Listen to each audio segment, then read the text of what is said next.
자, 그 다음에 특약으로 가겠습니다. 자, 좀 전에 말씀드렸죠. 특약의 필요성에 대해서, 그죠? 중개를 하시는 분들은 빠져나갈 구멍이 하나밖에 없습니다. 뭡니까? 특약입니다. 특약을 얼마나 잘 맺냐에 대해서 다르죠. 특약은 계약입니다. 계약. 강행 규정에 위반되지 않는다 하면은 특약이 뭐한다? 우선하는 거 아시죠? 그죠? 때로는 또 강행 규정에 위반하는 사실을 특약에 넣어도 돼요, 안 돼요? 돼요. 그죠? 상관없죠? 상관없잖아. 예를 들어서 우리가 이제 예를 들자면, 그죠? 예를 들자면, 우리가 아는 것 중에서, 예를 들자면, 이거 좀 지어주세요, 쉬는 시간에. 자. 중개사 수업할 때는 다 지어주는데, 참, 합격하신 분들하고 수업할 때는 힘들어요. 네가 지어야 되고. 관리처분객 인가 이후에 주택 임대차 계약을 체결하면 기간 규정은 적용한다, 안 한다? 안 한다. 그 전에 하면 기간 규정 적용하죠. 그래서 관리처분객 오시 전에 임대차 계약을 체결하면서 나중에 건물이 철거되면 조용히 나가야 한다라고 특약을 맺었어요. 그러면 강행 규정 위반합니까, 안 합니까? 위반하죠. 무효입니까, 아닙니까? 무효죠. 근데 임차인이 그게 강행 규정에 위반한다는 사실을 알았을 때 무효가 돼요. 뭔 말인지 이해됩니까? 그래, 특약을 들이밀을 때만 임차인이, 그래, 내 조용히 나간댔으니까 조용히 나가야지 하면 조용히 나갔어. 그러면 그걸 끝이야. 그죠? 그 임차인이 들고 와야 돼. 뭐라고?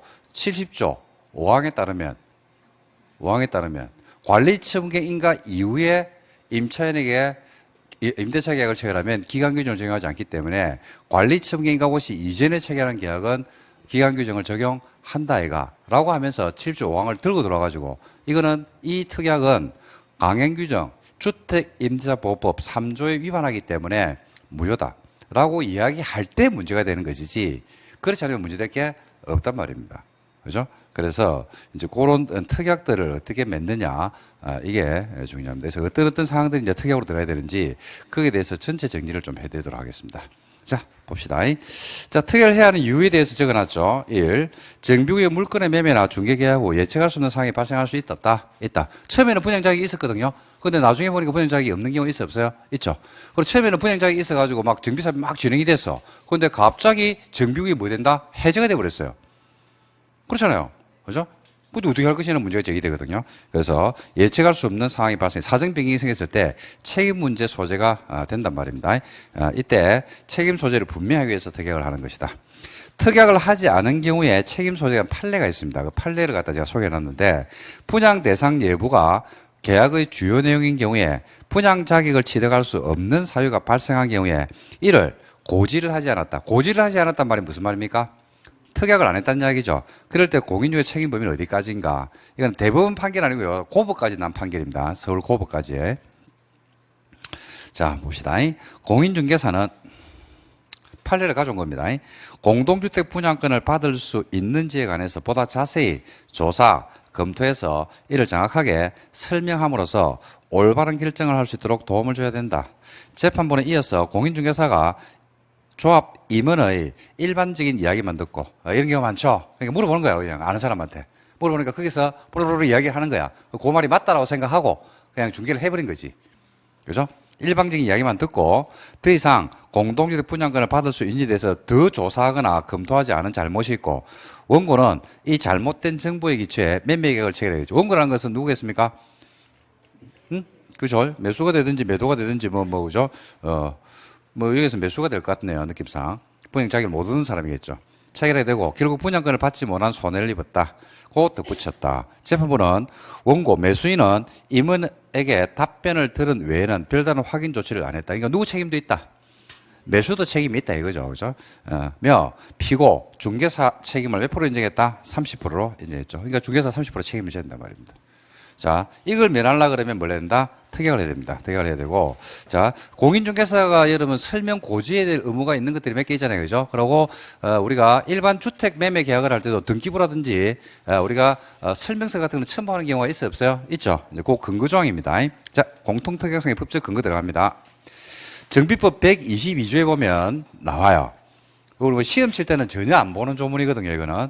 시험 칠 때는 전혀 안 보는데, 정비법에 있습니다. 도시민주공항정비법 122조에 토지 등 소유자의 설명 의무라고 나와요. 자, 1. 토지 등 소유자는 갈로 토지 등 소유자는 괄호 자신이 소유하는 정비구역 안 토지 건물에 대해서 매매, 전세, 임대차, 지상권 설정 등 부동산 거래를 위한 계약을 체결하는 경우에는 다음 각호 사항을 거래 상대방에게 설명 고지하고 거래 계약서에 기재하고 서명 날인해야 된다. 그러니까 누가 하랍니까, 여러분? 누가 하랍니까? 1, 2, 3, 4, 5, 6, 7을 누가 하래요? 토지 등 소유자로 하라 돼 있잖아. 토지 등 소유자. 매도인이 해라 이 말입니다. 매도인이. 그죠? 자, 1, 2, 3, 4, 5, 6, 7을 갖다 매도인이 해라고 돼 있는데 2항 봐봐요. 2항. 1항 각호 사항. 자, 7가지는 공인중개사법 25조 1항 2호 법령 규정에 따른 거래 이용 제한 사항으로 본다. 이래 돼 있죠? 그죠? 그래서 공인중개사법 몇 조로 가야 된다? 25조 1항 2호로 갔어요. 밑에 나오죠? 공인중개사법 25조 1항 개업 중개사는 중개를 의뢰받은 경우에는 중개가 완성되기 전에 다음 각호 사항을 확인해서 이를 당해 중개 대상물에 관한 권리를 취득하고자 하는 중개 의뢰인에게 성실, 정확하게 뭐하고 설명하고 대장, 등본, 부동산 종합증명서, 등기상 증명서 등 설명 근거자를 뭐한다? 제시하여야 한다. 중개 대상물의 상태나 입지 권리관계, 그 다음에 법령 규정에 따른 거래, 이용 제한 사항을 누가 해랍니까? 개업 중개사라고 되어 있죠. 그러니까 지금 보니까 정비법 122조에는 누가 하라고 되어 있는데 토지 등 소유자라 하라고 되어 있는데 2항에 보니까 공인중개사법을 준용한다고 안 했습니까? 공인중개사법에는 누가 하라고 되어 있는데 공인중개사. 그게 누가 하라는 얘기입니까? 개업 공인중개사가 해야 된다 이 말입니다. 무엇을? 이러니까 1. 정비사업의 추진 단계. 그러니까 정비사업 추진 단계를 갖다 먼저 설명하래요. 이 무슨 정비구역은 무슨 재개발 재건축 정비구역은 현재 계약일 현재 조합 설립 인가 단계임. 계약일 현재 시공사 선정 단계임. 계약일 현재 사업 시행 인가 단계임. 계약일 현재 관리 처분계획 인가 아니면 분양 신청 단계, 건물의 철거, 조합은 동호 추첨 단계임. 이런 식으로 해서 뭘 해준다? 표시를 해주라는 이야기입니다. 그러니까 절차가 모르면 안 돼요. 이게 절차가 그만큼 중요하단 말입니다. 절차가. 그래서 그걸 현재 사업의 추진 단계가 어떻게 되는지에 대해서 표시를 별도로